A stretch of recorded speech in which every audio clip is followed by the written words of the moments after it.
Hujambo tena mtazamaji, karibu kwa mazungumzo yetu ya ukumbi. Hii leo tunaangalia siasa za vyama. Kuna mengi ambayo yamekuwa yakisemwa kuhusu vyama vya kisiasa hapa nchini, matamshi ambayo yameonekana kuzua mihemko kutoka maeneo tofauti hapa nchini. Hapa studio nina bahati ya kuwa na wageni kutoka vyama tofauti vya kisiasa. Tunaye Bwana Omulo Junior ambaye ni mkurugenzi wa masuala ya ugatuzi kutoka chama cha UDA. Karibu sana. Asante sana Jamila kwa kutukaribisha hapa. Wajua rafiki yetu ambaye amezunguka, amepiga kona, ameongea mingi sana. Lakini mimi nataka kumsaidia kumpasha habari kwamba elections bado hatujaanza campaigns.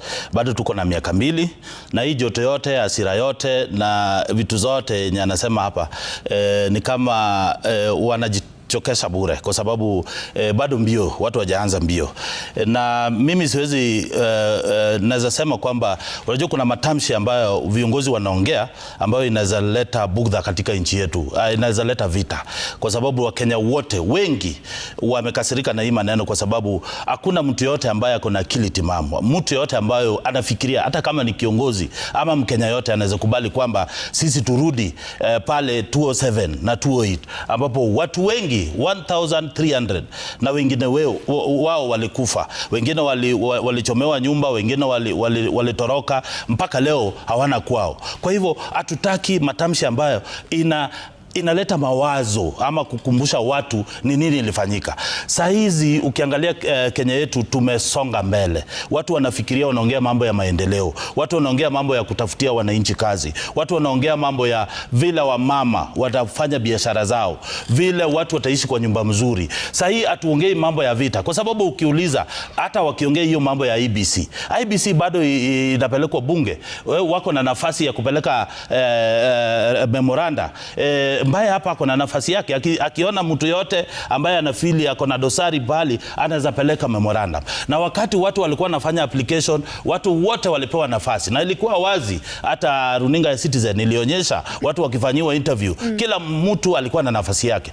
Political parties walipeana watu, na au hiyo panel peke yake ilifanya hiyo maneno yote. Kwa hivyo sisi hatufuati hilo swala la IBC bungeni. Kuna wale ambao wanasema bunge jinsi ilivyo hivi sasa ni kama kuraba stamp tu, kwamba ile orodha itakapofikishwa pale bungeni, hata iwapo mtu alete memorandum ama chochote kile, hao ndio ambao watapitishwa. Kwa sababu bunge letu lilivyo hivi sasa, tangu kuundwa kwa serikali ya broad base na chama cha ODM, ni kama kwamba sauti ya upinzani imepungua. Je, utasemaje kwa wale ambao... Unajua hiyo process sio ya bunge peke yake, kwa sababu hiyo process imefuata sheria. Lazima application watu wafanye, lazima wafanyiwe interview, rais amepewa majina, ipelekwe bunge. Kama kuna public participation, watu wako na nafasi ya kuenda huko kusema mtu fulani haifai, mtu fulani anaifai. Unajua wakati sasa wewe unaanza kusema kwamba IBC lazima mfanye hii, msipofanya hivi, na hao wenyewe commissioner bado hawako kwa ofisi. Kwa hivyo tunaambia waende pole, tayari bado hatujaanza.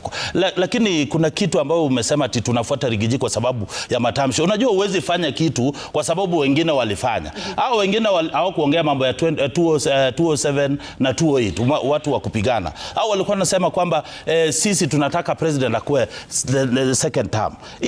Hiyo ni matamshi, hiyo ni kawaida. Mtu yote lazima apiganie mtu yake vile hao wenyewe wanapigania mtu yao. Lakini wakati unakosa agenda, wakati unakosa ideas na vision, unaanza kuongea kuleta ile vipindi, tunasemanga vipindi, kuzuia hisia kwa wananchi, kuchocha wananchi, kusema kuleta ile tunaleta pakua pakawa, ile tunasema maragwe na chapati, yani tu ni vipindi mingi. Sasa sisi tunasema tunawaangalia kwa sababu unajua Kenya sasa ukiangalia hawataki siasa ya kuchochea, siasa ya vipindi. Sisi tungependa hata wale ambao wako upinzani walete idea, waseme kwamba nyinyi mliahidi wa Kenya mtawapatia kazi, mmefikisha wapi? Sisi tuko na idea kushinda hiyo yetu.